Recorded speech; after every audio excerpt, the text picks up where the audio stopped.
सांगली जिल्ह्यात काँग्रेसचा झेंडा पुन्हा फडकवू, तीच वसंतदादा पाटील यांना खरी आदरांजली. राजेश नाईक. सांगली जिल्हा काँग्रेस, शहर जिल्हा काँग्रेस आणि काँग्रेस सेवा दलाच्या वतीने महाराष्ट्राचे माजी मुख्यमंत्री, सहकार महर्षी पद्मभूषण वसंतदादा पाटील यांच्या पुण्यतिथीनिमित्त सांगली जिल्हा काँग्रेस कमिटी येथे अभिवादन कार्यक्रम आयोजित करण्यात आला. कार्यक्रमाच्या प्रारंभी शहर जिल्हा काँग्रेसचे अध्यक्ष राजेश नाईक आणि नगरसेवक रमेश सरजे यांच्या हस्ते वसंतदादा पाटील यांच्या प्रतिमेला पुष्पहार अर्पण करून अभिवादन करण्यात आले. यावेळी मनोगत व्यक्त करताना शहर जिल्हाध्यक्ष राजेश नाईक म्हणाले की सांगली जिल्ह्यात काँग्रेस पक्ष अधिक बळकट करण्याची आज गरज आहे. काँग्रेस अंतर्गत सर्व संघटना मजबूत करून पक्षाचा विचार प्रत्येक भागात पोहोचवला पाहिजे. गेल्या 12 वर्षात भाजप सरकारने केलेल्या दिशाभूल कारभाराचा पर्दाफाश करून सर्वसामान्य जनतेला न्याय मिळवून देण्यासाठी प्रसंगी आंदोलन करावे लागले तरी ते करू. काँग्रेसचा बालेकिल्ला पुन्हा मिळवणे हीच स्वर्गीय वसंतदादा पाटील यांना खरी आदरांजली ठरेल, असे त्यांनी ठामपणे सांगितले. यावेळी सेवा दलाचे जिल्हाध्यक्ष अजित ढोले, प्रदेश काँग्रेसचे प्रमुख इनामदार गंगाधर तोडकर, श्रीमंत पांढरे, सौ आशाताई पाटील, शहर महिला काँग्रेसच्या अध्यक्ष करुणा सॅमसन यांनीही आपली मनोगते व्यक्त केली.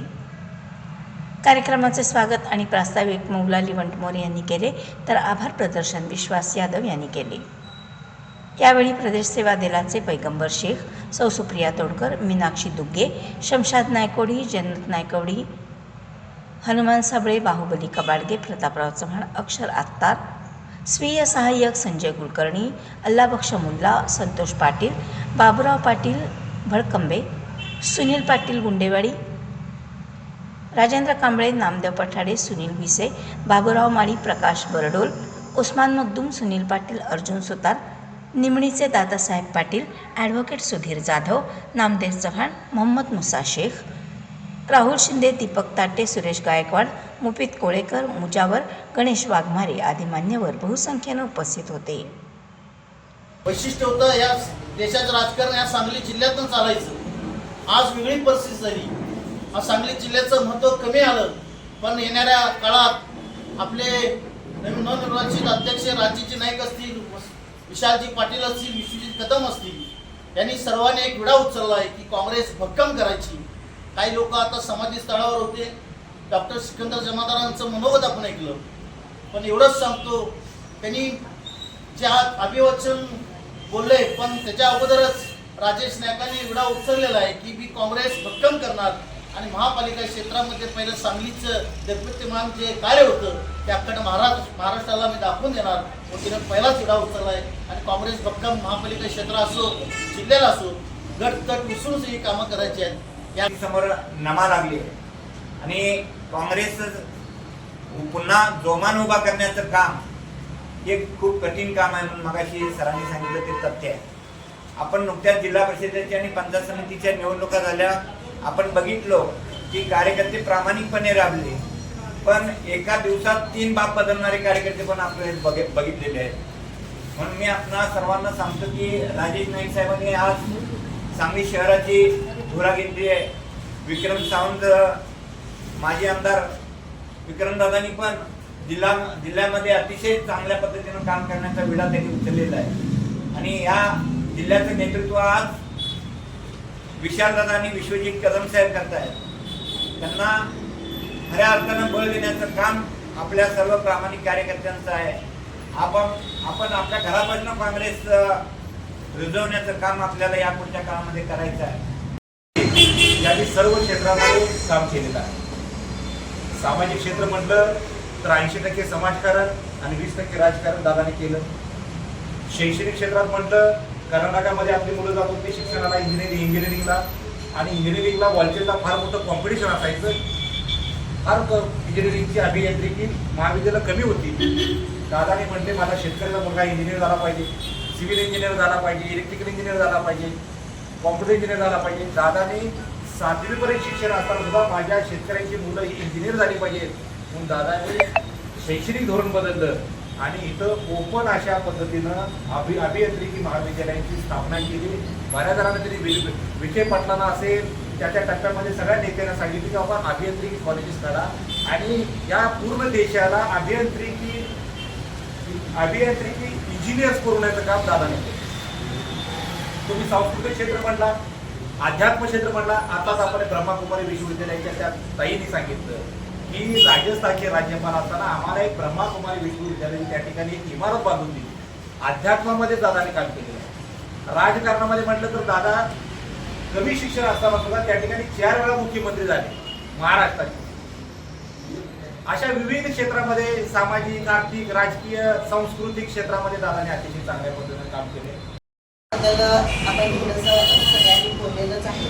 म्हणजे तोच इतिहास परत मी पुनरावृत्ती करत नाही, कारण आपल्या सगळ्यांना दादा माहिती आहे, दादा घराघरात पोहोचलेले आहे. ते सांगलीचं नाव ते भारताच्या इतिहासामध्ये नोंदवण्याचं काम जे केलेलं आहे ते दादाने केलेलं आहे. आणि त्याचबरोबर आपण कुठेही जाऊ दे, महाराष्ट्रामध्ये जाऊ दे, महाराष्ट्राच्या बाहेर जाऊ दे, कुठून आलात, सांगलीतून आलात तर तुम्ही दादांच्या सांगलीतून आला का असा आपल्याला प्रश्न विचारला जातो. त्यावेळेला आपण छाती अभिमाना राखली ठेवत होते. म्हणजे हे सगळं नंदनवन करणं आणि प्रत्येक घराघरामध्ये जाणं, प्रत्येकाच्या मनामनामध्ये बसणं हे दादांनी काम केलेलं आहे. काँग्रेस दादांनी घराघरामध्ये रुजवलेलं आहे. पण काही काळानंतर गैरसमज निर्माण करून आपल्यामध्ये भांडणं लावून दिशाभूल करून जे सत्ताधाऱ्यांनी आता ते काँग्रेसचा पक्षाही घेण्याचा प्रयत्न केलेला आहे. तर आज दादांच्या स्मृती दिनानिमित्त मी एकच विनंती तर सगळ्यांना करते की आपण परत एकदा विडा उचलूया. आपल्याला चांगलं नेतृत्व मिळालेलं आहे. राजस्थान आपल्याला अध्यक्ष म्हणून लागलेले आहेत. विशाल दादा आहेत, विश्वजित कदम साहेब आहेत. ह्यांच्या नेतृत्वाखाली आपण चांगलं काम करूया. महिलांची विंग ही आम्ही चांगल्या पद्धतीनं बांधण्याचा आता प्रयत्न करतो आहे. आणि परवाच आपण शिवजयंतीच्या वेळेला जी चित्रकलेच्या स्पर्धा घेतल्या त्या माध्यमातून महिलांचा बराच राबता आपल्या ह्या काँग्रेसमध्ये आलेला आहे. आपला हेतूच हा होता की महिलांचा ओघ इकडे वाढला पाहिजे आणि म्हणून आपण त्या दिवशी शिवजयंतीच्या माध्यमातून महिलांचा हा ओघ वाढवण्याचा प्रयत्न केलेला आहे. दादांच्या मनात महिलांच्याबद्दल आदर होता, सन्मान होता. मला आठवते आम्ही कॉलेजला असताना दादांनी बसंत बजार नावाचं एक महिलांच्यासाठी बजार चालू केलं होतं. म्हणजे त्याच वेळेला मला ते इतकं भावलं होतं ना, महिलांच्यासाठी कोणीतरी काहीतरी करतं. दादांनी खूप सगळ्या क्षेत्रामध्ये केलं, पण महिलांच्यासाठी सुद्धा त्यांचा इतका बारकाईनं लक्ष होतं. महिला ह्या शिकल्या पाहिजेत, त्या इंडिपेंडंट राहिल्या पाहिजेत, उपजीविकेचं साधन त्यांच्याकडे काहीतरी असलं पाहिजे म्हणून त्यांनी तो बसंत बाजार चालू केला होता. खास करून मी गावावरून ते बाजार बघण्यासाठी आले होते. म्हणजे एवढं तेव्हापासून माझ्या मनामध्ये दादांच्याबद्दल फार आदर हे रुजलेला होता. तर आपण आज एकच हे करूया की दादांच्या स्मृती दिनानिमित्त आपण सगळेजण एक विडा उचलूया की कोणताही गैरसमज न करता, पदाची लालसा न करता, जे काही मला काम पडेल, जसं शिवरायांच्या ह्याच्यामध्ये मावळे मला स्वतःचं स्वराज्य म्हणून काम करत होते, दादांच्या कारकिर्दीमध्ये सगळे कार्यकर्ते, स्वातंत्र्य सैनिक स्वतःचं राज्य म्हणून किंवा स्वतःचं काँग्रेस म्हणून काम करत होते, तसंच आपल्याला अर्थात डेडिकेशन दिलं पाहिजे, योगदान दिलं पाहिजे, तरच आपल्याला परत पुन्हा इथं परिवर्तन घडवता येणार आहे. आणि मी मगाशी म्हटलं तसं 0.1% आता काम चालू झालं. आपल्याला 100% पर्यंत जाता आलं नाही तरी आपण मेरिटमध्ये 7% पर्यंत जायचं हे आपलं ध्येय ठेवायला पाहिजे. आणि डिस्ट्रिक्शन आपण पश्चिम महाराष्ट्रातला जो दबदबा होता वसंतदादांनी निर्माण केला, की कुठेही गेलं तरी पश्चिम महाराष्ट्र प्रगत, संस्कृत, सहकार क्षेत्रात, शैक्षणिक क्षेत्रात कुठेही गेलं तर पश्चिम महाराष्ट्रात दबदबा होता. त्यात सांगली मेन मुद्दा होता. जसं आत्ता डी.वाय. पाटील साहेबांचं, कदम साहेबांचं आम्ही एक किस्सा कदम साहेब स्वतः सांगत होते. वसंतदादांच्या जयंतीनिमित्तच कार्यक्रम घेतला तेव्हा की भारतीय विद्यापीठ जे त्यांचं जुनं भारतीय बिल्डिंग आहे, ऑफिस वगैरे आता, तिथं बेकायदेशीर म्हणून तिथल्या आयुक्तांनी त्यांना नोटीस पाठवली आणि ते दादाकडे जाऊन बसले आणि दादा मी एवढ्या कष्टातून ही बिल्डिंग बांधल्या, त्याच्या परमिशन घेतली नाही तरी मला पाडण्याची नोटीस आली. दादा म्हणले चल कुठं जाऊया.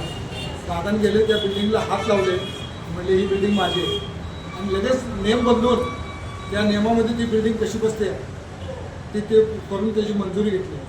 सांगण्याचा उद्देश एवढाच की दादा शैक्षणिक क्षेत्रात शिक्षण कमी असलं तरी काम करण्याची एक जिद्द त्यांची काढली होती. त्याची आपण वंशावळ आहे सगळेजण. मी दादांच्या घरातलं आपण सगळे आपण समजतो. मी असं बाहेरचं कुणाला समजत नाही की काँग्रेस पक्षाचे सर्व विचाराची माणसं आपण ताकदीनं एकत्र आलेलो आहोत.